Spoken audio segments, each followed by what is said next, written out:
We have another person, Christina from Windsor, also asking, has the meningitis vaccine changed in 2015 to include meningitis B? So I just want a broad overview of where we stand with the vaccinations. Yes, it's really good to talk about this because it can get quite confusing because, as I said, lots of different things can cause meningitis. So meningitis B, you've just mentioned there, that's one of the bacteria that can cause meningitis. And now we vaccinate babies against meningitis. But it's very possible that teenagers who are now teenagers or students at university were not vaccinated against meningitis B, because that was not on the schedule when those young adults were babies. So it's very possible that the teenagers now are not vaccinated against that unless they've opted into that privately.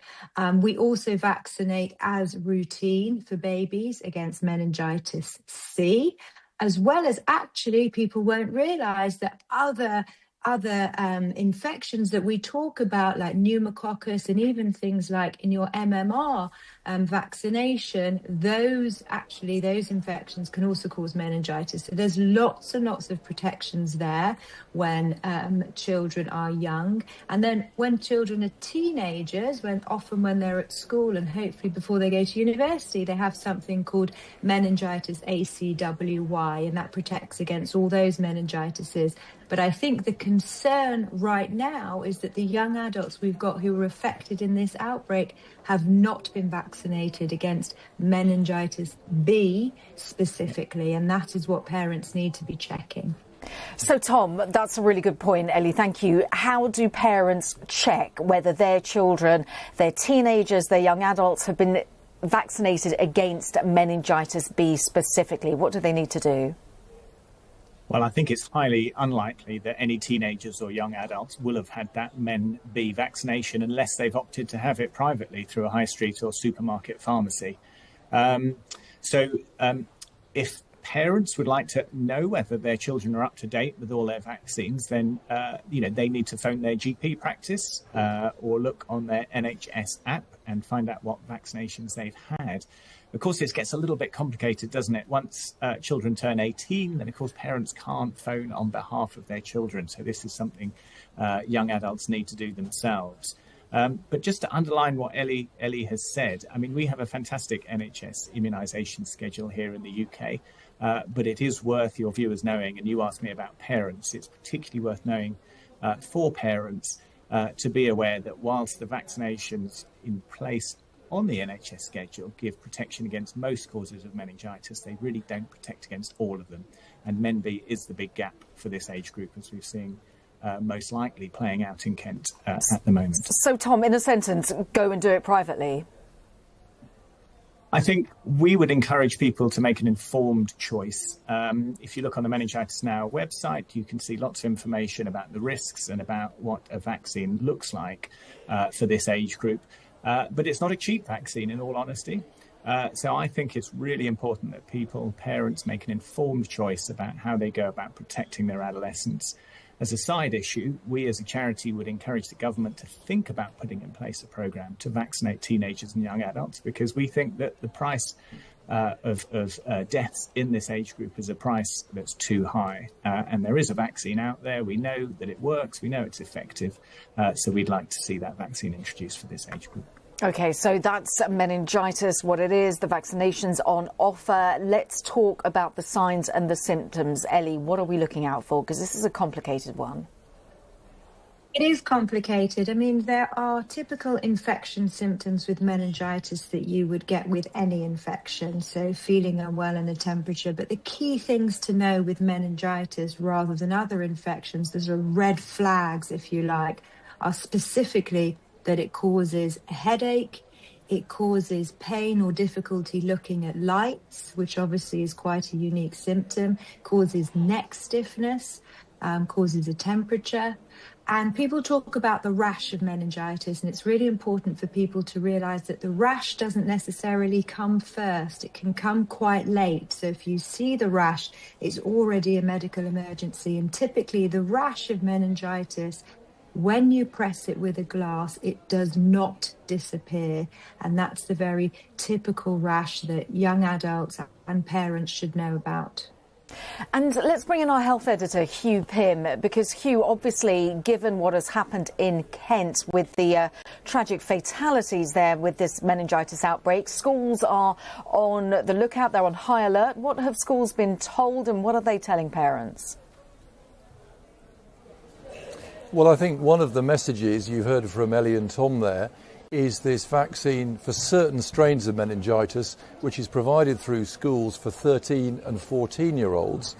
Now, it's really important, as you've been hearing, that vaccination does take place. And I think the message is going through schools and through public health messaging is to get across to pupils who haven't had it to go and get it done because of this at-risk group.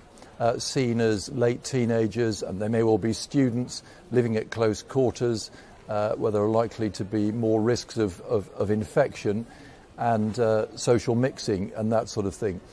So for that particular group, I think that is the message there. And of course, just generally emphasising the symptoms, as you've been hearing from Ellie, that you don't have to have all those symptoms to have meningitis, just some of them. But if you're at all worried, and this is a general message as well as through schools, you should call 999 or even go to A&E if you're seriously unwell, and then look out for friends who may suddenly become unwell as well. Hugh, as always, thank you so much. We're going to talk about meningitis with somebody, with a family who've experienced it directly. I'm pleased to say that we're joined by Karen Williams and her daughter Gemma. Gemma, you contracted meningitis when you were just 6 days old. You're now 32. Thanks so much for joining us here on BBC News. Just talk us through a little bit, Gemma, of what living with post-meningitis, what it's like having contracted this. Gemma and her mum, Karen, joins us. I hope you can hear me. Give me a big nod if you can. Yeah, sure. Lovely to see you both. Gemma, you contracted meningitis when you were just 6 days old. You're 32 now, and it's great to see you. But just how has this impacted your life? Hi. So yeah, as you said, I contracted meningitis at 6 days old. I've had a lifelong impact from having had meningitis. I've got an acquired brain injury as a result, which affects my memory, mainly short term. I also have cerebral palsy, which means that my left arm is shorter than my right and it doesn't go in the air. So I have to modify a lot of everyday tasks, and the house is modified so that I can reach items because I can't put the left arm above my head. Family impact? Yeah, obviously it's impacted the family, everyone that I know. Obviously, you know, you live through it as well and can recall me being unwell, which I can't recall because I was so young. Yeah. Well, let's bring Mum into this because it's really interesting to hear that kind of long-term impact, Gemma. But Karen, it must have just been absolutely terrifying. I think terrifying is the word. And until recently, I think we were still both going through the motions and not really accepting what we'd been through. So as a first-time mum, for me, Gemma really survived, probably because of my gut instinct. She didn't have a lot of the signs and symptoms that as ambassadors for Meningitis Research Foundation we talk about. No rash, no reaction to light, no vomiting, and because she was so young, she literally did just sleep. And although I sought medical advice, I was told baby will wake up when she's hungry. And something just told me that didn't sit right with me. So a locum GP came out and said, I think you don't even need to wait for the ambulance. We were living in North London at the time, and you can imagine the rush hour traffic. But we got in the car with Gemma and took her straight to hospital. and then she was there for 8 weeks at Paddington St Mary's, and ironically, the drugs that they were trialling, I was asked, and her daddy, could they use them with Gemma, because sadly she wasn't going to survive. That was the prediction. Oh. And of course we said yes. And then the first year volunteering for meningitis research, we were giving a speech at their conference in London, and in the audience was the professor who was part of the team that came and picked Gemma up, and part of a team that saved her life, basically. He told us that the injection she'd been given, the medication, had been sponsored by meningitis research. So we went full circle, and it was traumatic, to say the least. Absolutely traumatic. Karen, Gemma, thank you so much for just sharing your lived experience. And I mentioned the word terrifying. It sounded absolutely terrifying. But Gemma, we really appreciate you talking to us. Let's bring Tom back in, because Tom, what Gemma so eloquently described was this long-term impact of meningitis, then living with it afterwards. I think most people don't really realise just how impactful this is. Indeed, and unfortunately I couldn't hear what Gemma was saying then, but I can imagine, because we as a charity spend a lot of our time helping people with their aftercare and support. Somewhere between a third and half of people who survive meningitis, bacterial meningitis, will suffer after effects that range from amputation, so therefore limb loss, through to sensory impairment, brain injury, as well as the psychological and the emotional trauma as well. So this is a devastating disease, even once people get the necessary treatment in hospital. After they leave hospital, very often people feel very isolated and alone. Meningitis is thankfully relatively rare, but it does mean that you can be you can emerge from the hospital and think, goodness, there's no one around me who understands just quite what I'm going through. And I suspect, given that Gemma is now 32, so many years on from that experience as a baby, it shows just how long these after effects can endure. Yeah, certainly. And I guess what we need to now focus on is how this spreads. How can we keep ourselves safe? Hugh, so just talk us through, how do we pass on meningitis to each other? Of course, we've got that big outbreak in Kent. How is it spread? Well, it's close personal contact, and it can even be spread by somebody who has the bacteria maybe in their throat, and they don't even know that. So somebody without symptoms potentially can spread it. It's not as infectious as flu, or certainly not as infectious as COVID, but generally living at close quarters, doing a lot of socialising, being in a crowded sort of environment, which is often where students are, that's how it can be spread. So I think that the warning is that people should just be careful in that sort of environment where there is known, as we know now from events at the University of Kent, just be very aware of that in terms of social contact. But it's certainly, just to reassure people, it is not spread as rapidly to other people as some of these other diseases that we've been hearing about in recent years. That being said, it can take a turn for the worse really quickly.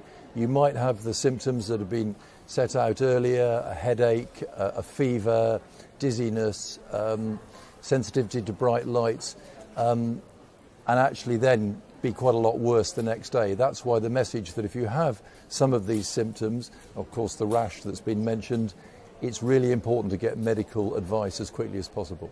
Yeah, absolutely. Hugh, thank you for the time being. And when we talk about those big events, Fred from Bristol is actually making a really pertinent point. It's St Patrick's Day coming up, big events taking place around the country.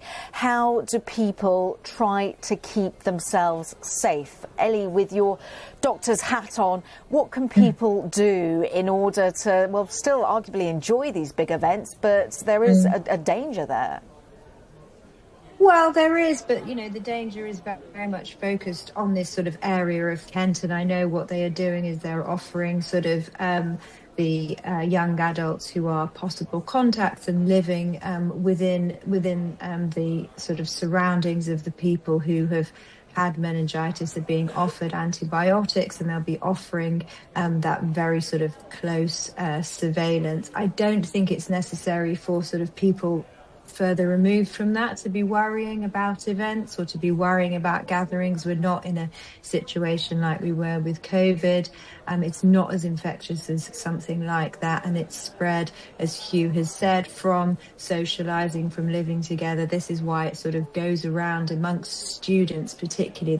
When we see outbreaks, they're often in students in universities, in halls of residence, because of the way students live together and socialise and work together. So it's not something that people, other adults, are going to get sort of just from going to parties or sort of going out and about. And Hugh, when it comes to the situation in Kent, do we have an understanding why there has been such a big outbreak specifically there, given that we've got universities all over the country? Well, that's what officials at UKHSA, the Health Security Agency, are trying to actually work out. They don't know what strain it is yet. They tell me it's very, very rare, this sort of thing. There aren't that many cases of this invasive meningococcal disease, as it's known. Generally, it's a matter of a few hundred each year. But I guess it's a combination of all these factors, isn't it? As Ellie has just said, the sort of living at close quarters, maybe a cohort of young people who didn't get that meningitis B vaccine from 2015, maybe during COVID they were at school when they might have got their year 9 and 10 vaccination against the other strains of meningitis. They may have missed out on that. So it's sort of all of these things possibly coming together, but it is being emphasised this is very unusual, very rare, but it is serious, and officials say it is concerning, but very much at the moment at that one site in Kent. OK, well, let's cross over to Kent Live now because my colleague Simon Jones is there for us. So, Simon, obviously lots of questions there, but just bring us up to date on the very latest. Yeah, the students here have lots of questions that they want answering, and that's reflected in some ways by the queue you can see behind me. These are people queuing up to get antibiotics as a precaution, but they're also going in speaking to medics about the questions that they have. Now, certain people I've been speaking to in the queue have very urgent reasons for coming here. I spoke to one man who said that just yesterday his sister was taken to hospital with suspected meningitis. He had spent time with her on Mothering Sunday, so he was advised to come here as soon as possible to get antibiotics. Another girl told me that she was in a halls of residence with one person who's been taken to hospital, so she had a very pressing reason to come here too. But others say they're simply coming here because they want reassurance and they want to make sure that they don't come down with this. So they are coming to get these antibiotics as a precaution in their cases. But certainly the numbers coming, well, they've been growing throughout the day. The queue actually started about 9 o'clock this morning, and it's probably as long as it has been all day as news of what happened spread. And that's why so many people here are coming saying they don't just want the medication, but they just want to know more about their own risk, their own safety, and how this has happened.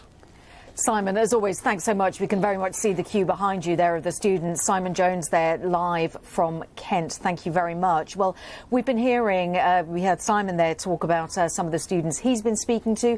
We also heard from somebody who is a student at the University of Kent called Esosa, and they also have a little question for our panel. In terms of the situation, I'll just say everyone's just a bit worried right now. Everyone's trying to stay indoors as much as possible and try not to make any journeys that aren't necessary outside of their room. So at the minute, everyone is just a bit worried. Obviously, like in group chats, naturally, you've seen like some clips like circling around of like photos of like the ambulances on campus and stuff like that. So everyone's just a bit worried right now at the moment. But yeah, everyone's just trying to stay calm. Yeah, just in terms of question, I'd probably say like, why now is it spreading? Like, why now? Like, is there a certain reason why it could be spreading? Why now is the question. Tom, let's ping that to you because you've got a student there, obviously concerned. Why now? We heard some of the reasons, but what's your assessment of why now? Why in Kent? Well, it's difficult to say, in all honesty. As we've already heard from other panelists, meningitis, although it is devastating, is relatively rare. We haven't seen an outbreak like this for a good number of years. There is a sort of tragic randomness to it in some ways. You know, the takeaway message for the student here and for other listeners is really there's a necessary vigilance that's required, you know, all the time. You tend to get more cases of meningitis in the autumn and the winter, particularly on campuses for the reasons we've already heard. But I think vigilance is really key. And just listening to the student then there, one thing he said that is potentially a little bit concerning. He said, of course, it's tempting, isn't it, when you're ill or when you're fearful to sort of take yourself away into your room. Just be careful, because, of course, meningitis is so fast acting. It's really important that if anyone is feeling unwell and they do want to rest or whatever, just let your flatmates know, let your next door neighbour know, let someone know who can keep an eye out on you. Because as those signs and symptoms progress, if it is meningitis, then it's really important that you seek urgent medical help. And so looking out for your mates, particularly in Kent tonight and in the coming days, I think is just really, really important. It's a really good point, actually, isn't it? Buddy up with somebody, let people know where you are. If you're feeling unwell, flag it up. Ellie, as a GP, you know what's going to happen. You're going to have endless phone calls from worried parents, from worried young people as well. Just your top piece of advice, because we heard at the beginning there that the vaccinations, they are expensive, but everybody arguably will be really trying to find out a little bit more about how to get them. Is that the way forward? Yeah, I think absolutely. If that is something that is attainable to you and your teenagers, to your young adults, and absolutely look into that. I would really reassure people that we never worry about people getting in touch with us. We never think, oh, you're being too cautious or you don't need to contact us. If you are worried about the symptoms of an infection or the symptoms of an infection in one of your children, please be in touch with the NHS as quickly as possible, whether it's your GP or 111, or if you're incredibly worried, of course, going to A&E. No doctors or healthcare professionals ever think they got in touch with us too quickly, and we'd much rather see you sooner rather than later. Dr. Ellie Cannon, GP, thank you very much for those words, because sometimes you do feel like, oh, I don't want to burden our GPs. They're already so busy, but it's really good to know that they don't mind us calling, because I think there'll be a few phone calls. Dr. Tom Nutt, Chief Executive of Meningitis Now, and of course, as always, Hugh Pym, our health editor, thank you so much. And as always, if you have a question on any of the stories we're covering, you can get in touch with us via email, yourvoice@bbc.co.uk, or visit our website. From me and our panel, thank you very much.